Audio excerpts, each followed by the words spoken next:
everybody, this is Batfoot, and welcome to Make a Map with Batfoot. We are going to show you some tips and tricks today for making maps on Dungeon Alchemist.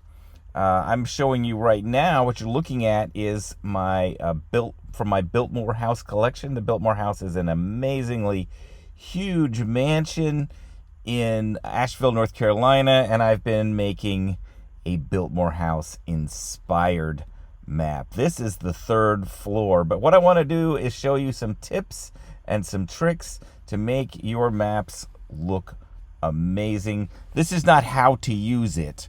Lots of videos on that. These are things that I've discovered with my 102 hours of playing that I think might be interesting for you to learn as we run along. So the first thing I'm going to show you is about fireplaces, and what I typically like to do with a fireplace is I like to put some sort of stone down underneath it. That can be 1 or 2 layers of it, just to make sure that it looks weird when it's on the wood. There's a lot of things that the eye does not necessarily catch, and you can see there's different angles that you're going to look at this from, but there's things the eye doesn't necessarily catch.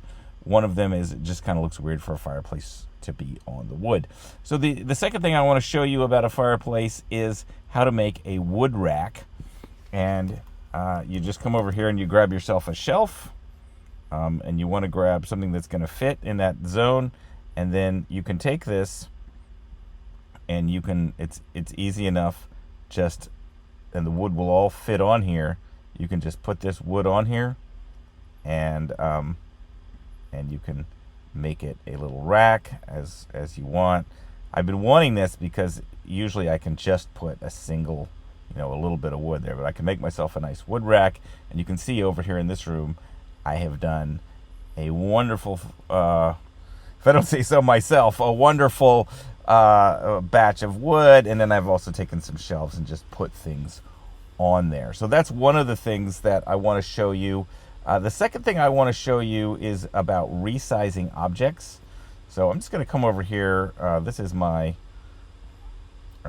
some blank space in the actual map that I'm just going to draw in. This is, don't worry, I'm not going to mess up my good map. I'm just going to leave, I'm just going to have a bonus room here, and then delete it. So here's just a normal map, and then I'm going to show you some resizing things that we can do for fun. So for example, let's say I have a bed, and I just have my normal bed, and end up with a lot of beds in this mansion, and I want to make them different. And there's only so many beds that I can have for, say, a not very elegant bed.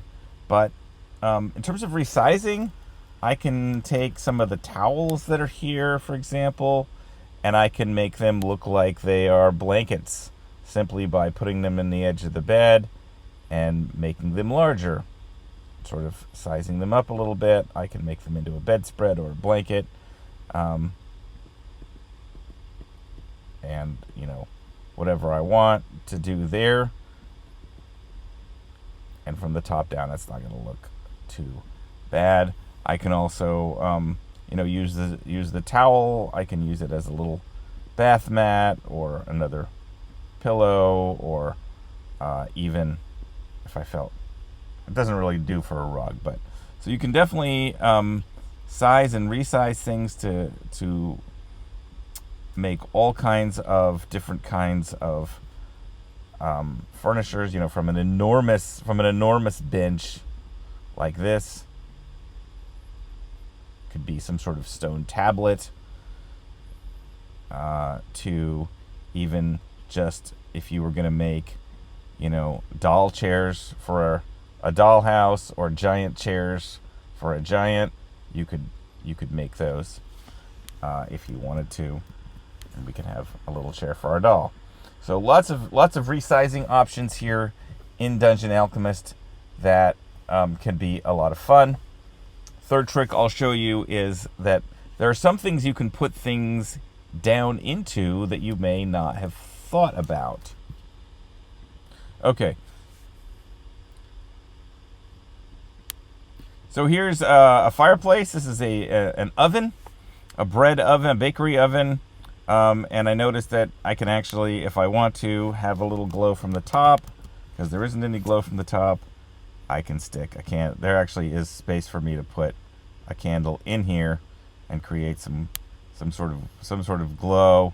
It's not necessarily ideal, but there is space. You can also do this with some of the latrines that they have. There's room, for example, to put stuff in them. I don't know. It's weird to put a candle in a latrine, but you can do it. So there are things you can experiment with that you can end up putting things into if you want them that you may not be intuitive from the beginning. And you can see there this candle. I wonder if I can actually see it from there. I don't know. Anyway, so it does light up in there. Lots of fun from there. Okay, so that's the next thing. You can see that resizing can be fun. You can see that you can stick things into things. Here's my latrine lid. So let's just go ahead and take a look at a couple other things you can do. As you know, you can turn your lights on and off, which is easy to do. So you can see down here I have all these candles over here, and I've turned them all off because it would look weird if they were on. So this creates a nice, candle storage kind of thing right here. So there's a place that I can turn those on and off, and they look pretty good. Now, the other thing that I will say that I think is can be fun to do is to change out the paintings.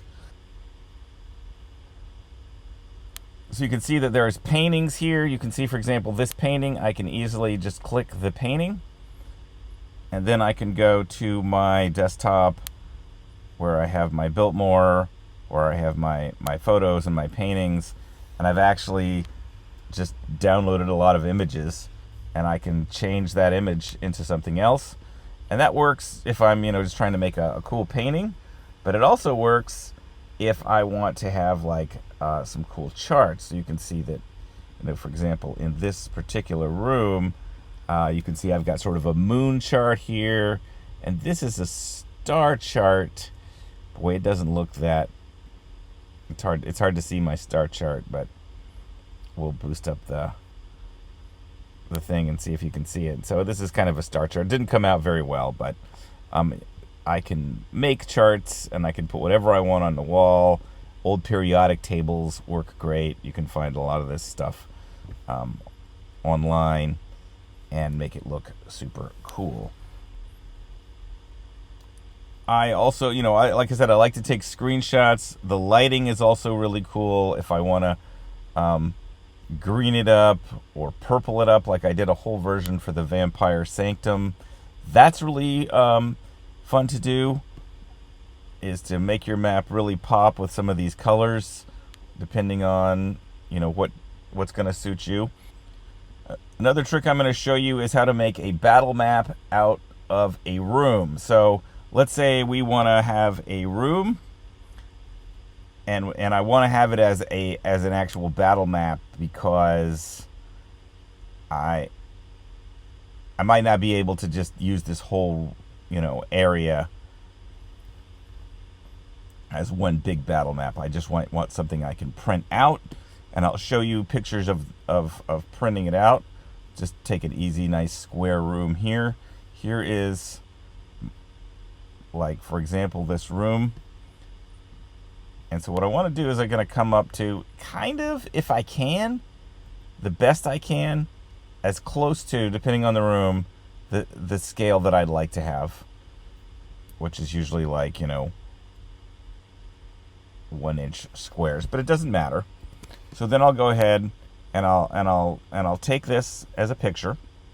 I'm just going to screenshot this right now. Okay.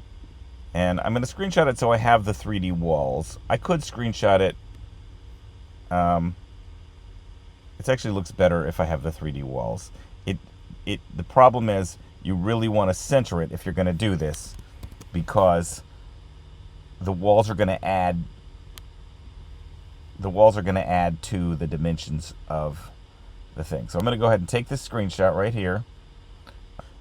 If I don't, but you can see if I have it to the side, my walls are not centered, right? My walls don't center if it's off to the side. I've got too much over here and not enough over here. So I really want to center this the best I can on the room that I want so that I get both walls. Okay, now I've got my screenshot, okay, which is exactly what I want. Let's go to settings and let's turn the grid on so that we can see what it looks like.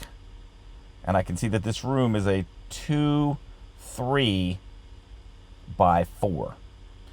Okay, so now you see I've got this open in Adobe Photoshop. You don't have to have Adobe Photoshop. I do. And now I'm going to do a couple things so that I could either print this out or just that it's the right dimension. I'm going to do Option, Command, I.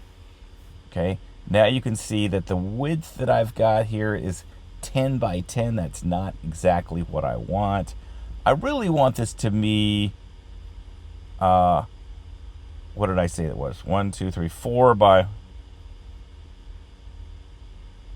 It looks like it's actually a 4 by 4 room. I don't know why I said 4 by 3. So I'm gonna make this about 4.5. I'm gonna make it a little bigger than I need to, because sometimes things have really wide bases and sometimes I just want more space. So I'm gonna make the width about 4.5, and then this came out to 4.52. So I always make the smaller one. You can see that this is the smaller one. If I did the bigger one, the other one would be smaller. I don't want that. So now I've resized my painting, my battle map. Now I have a battle map. Now I could have applied the grid to this. I don't have to. Now I have a nice little map that I can save. I can Command Option S, and I can save it as a PNG or a JPEG file, and I've got my battle map. Okay. And if I print this Big Daddy out, it's going to be the size that I want. Okay, there you go. Thanks for listening, everybody. Check us out on the Gremlin Brothers Patreon.